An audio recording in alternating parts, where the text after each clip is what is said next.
So Trump has canceled pay raises for almost 2 million federal workers. It's more just an automatic raise. I think it's I've heard some claims of 1.9%. Other people said 2.1%. Basically increasing to account for inflation, and they're not getting it. The federal employees are not getting it. It's not every federal worker, but from what I can tell, it's the vast majority of them are not getting a pay raise. So essentially, their wages are, in a sense, going down because of inflation, if you account for that.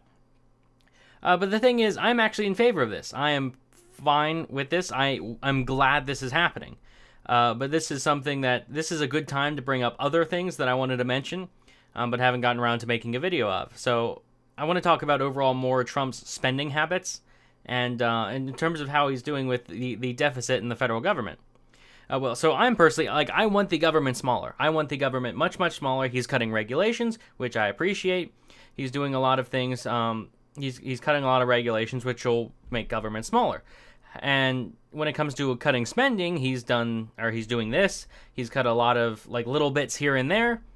But overall, when it comes to spending, this is one of my least favorite parts about Trump, and this is something I strongly stand against him on, that I am not a fan of at all, and I'm very disappointed at him for this. And if there's anything that's making me say I probably won't vote for him in 2020, I don't know if I will or not, honestly. But the biggest thing that I disapprove of is how he's doing spending. And what he's doing is he's cutting lots of spending in certain areas, like cutting lots of small bits and pieces there, 1% here, 2% here. As we've seen, he's cutting roughly 2% here, which is great. But then he's massively increasing spending in other areas. So he increased signed a 1.3 trillion omnibus spending bill. That was awful, one of the worst things he's ever done, in my opinion. And when it comes to military spending, he's spending like nuts. And that's the thing, if you a lot of people defend that and saying that's something the government is fine, government can do is national defense. That's something that's important. The issue is where do we draw the line? And the problem is that more spending does not mean better. When we look at the Department of Education, we increase funding for the Department of Education, and there is no discernible benefit from that. There is no benefit, absolutely zero positive correlation of better test scores or better education with the amount of money we're putting into it. So when it comes to the military, you can make the military so much great and cut spending at the same time.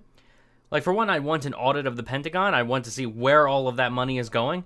And basically just everywhere that's pointless, which I think is most, honestly. This is just a prediction, but I think most of the spending that goes to the Pentagon and military spending is probably wasted, and it's put into things that do not benefit our national security. So honestly, cut spending everywhere is my opinion, and in that sense, I am very against him. But when it comes to this, I've seen people attack him saying, "Oh, you're going to cut taxes for the rich," but then when it comes to the small, middle class, lower class federal workers, you're going to cut their pay raises, and I am fine with that.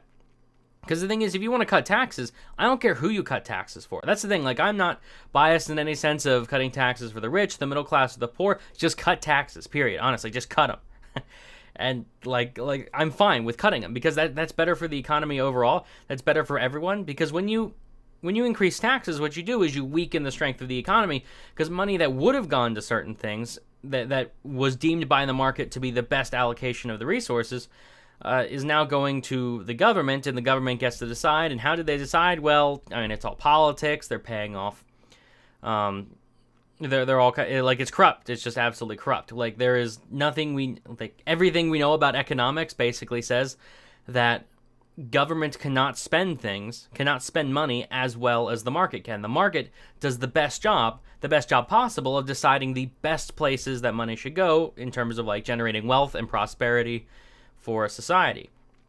So when it comes to cutting taxes, again, I'm fine with it. This is not a he's cutting taxes for the rich, but then he's hurting the poor and working class here. No, these are two separate issues, because he's cutting taxes, so he's taking money that was originally going to the government and is no longer going to the government, and now he's cutting spending. Again, when it comes to the grand scheme of things, he's raising spending, which is absolutely awful. He is just as bad as Obama and Bush.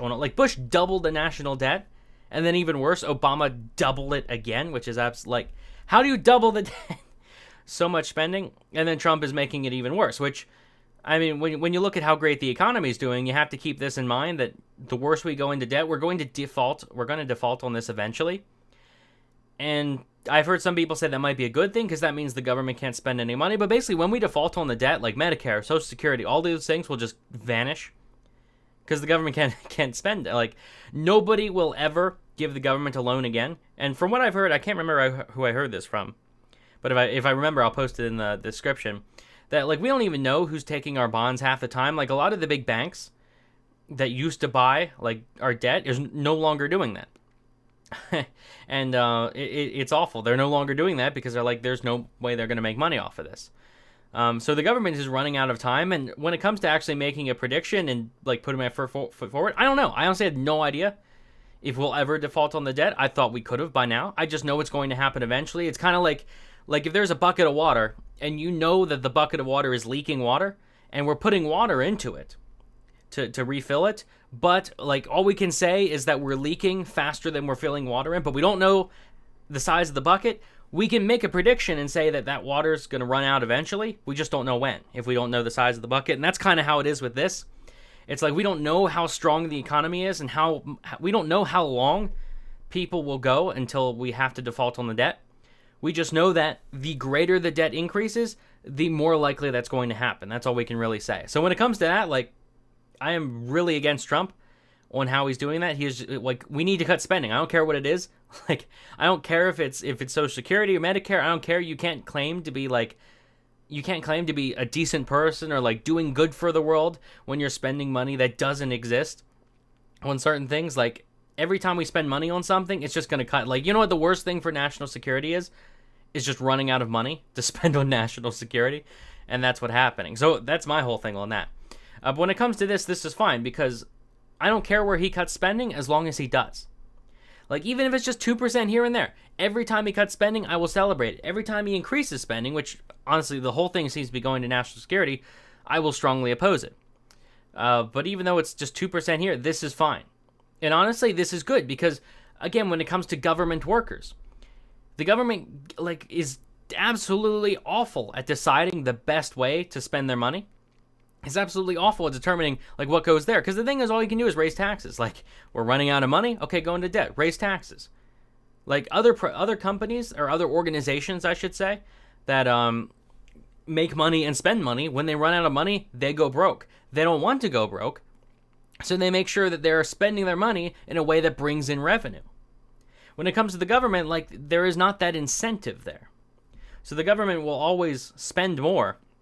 Or the government has less of an incentive to spend smartly, to spend efficiently on certain things. And most like these federal workers get great benefits. Like, I can't speak for everyone, but I can say overall, like, it is so much better than working in the private sector. And so honestly, it's like when they're cutting, again, it's kind of cutting if you account for inflation, but it's more of just they're not getting a raise. Which, again, when you look at inflation, it's like, who's causing inflation? Government. But, yeah, I'm perfectly fine with this. Because the thing is, chances are some of these people will leave and go to the private sector, which is good for the economy. Like, if you're working in a position and you stay in that position despite this pay cut, then apparently this job is still worthwhile for you. But if you go to another job in the private sector, at least then we know you'll be contributing to society. Because there are certain things, they're like, okay, if we're going to have a government, we have to have these certain positions that do certain things. And it's like, okay, we have to hire people for them. Then sure, we can say, like, if we're going to have a government, there are certain positions that need to be done within government. But I can guarantee you there are tons of positions out there in government that should not exist. They're just a waste of money. Because when government creates a job, we don't know if that job's actually worthwhile. We don't know if there was a demand for that because we know government's demanding it. But then again, it's like they just spend whatever they want. There's not much of a... It's like they just have whatever money. Like, they can just print more money if they want more. It's so much of an issue there that we have no idea if this job is actually contributing to society. Whereas in the private sector, if someone's willing to pay someone for that job and someone's willing to accept that job, then we know for sure that there's like a supply and demand thing going on, that it is beneficial for someone to take that job, and it is also beneficial for someone to offer that job in the first place. But again, once you get to government, everything's all screwed up. The incentives are all messed up. So in this sense, it's great. Like, I'm perfectly fine with this. You should be celebrating it. If you want a great economy, you should be celebrating this. This is probably going to hurt him in terms of, like, he's obviously going to lose voters on this, and which is something I kind of appreciate. Like, it makes me really wonder why he's doing it, because it's like if he cared about cutting spending, he wouldn't be massively increasing military spending, which makes me think he doesn't really care about cutting the debt. And honestly, from what I've seen, like, he doesn't really care so much about cutting debt so much as he cares about cutting regulations, which, again, I'm fine with cutting regulations. I'm glad that's happening. But yeah, I really don't know why he is doing this, because, again, like I just said, he doesn't seem like he cares about cutting spending so much, but we know this is a bad political move. Like, if you want to get votes, you don't start directly cutting incomes, because there are certain, like, externalities that he couldn't really account for, that like for example, the steel tariffs. He's probably not going to lose any votes off of that. In fact, he's probably going to gain votes, even though the steel tariffs are worse, or overall a net negative for society. Because when you put tariffs on steel, you're helping the steel industry, but you're hurting everyone else that buys products made of steel, or anyone else that creates products using steel. You're hurting those people, which is a lot more than the steel industry. But that doesn't tend to affect Trump's support that much. Though when you're directly putting a pay freeze and reducing, or you're getting rid of a pay increase, you're going to lose votes. So on the one hand, I have to admire that, because it's like, despite, like, he's not doing this for votes, obviously. So I have to admire that. But yeah, overall, this is a very great thing. This is something I'm glad is happening.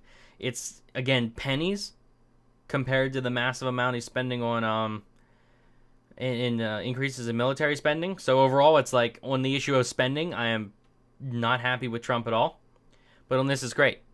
And anyone complaining about this, it's like this is not something that the government should not be spending money on extra things like this.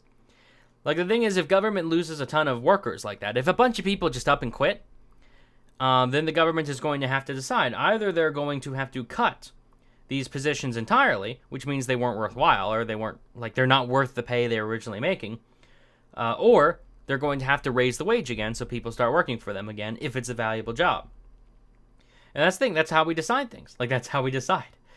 So if only time will tell. If a bunch of people don't quit and these positions are still filled despite the pay cuts, then that means this was a good move overall for everything. But yeah, even though it's again mere pennies in terms of total government spending, this is a good thing.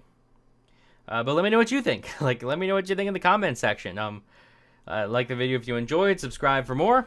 Again, let me know if you disagree and why. And thanks for watching.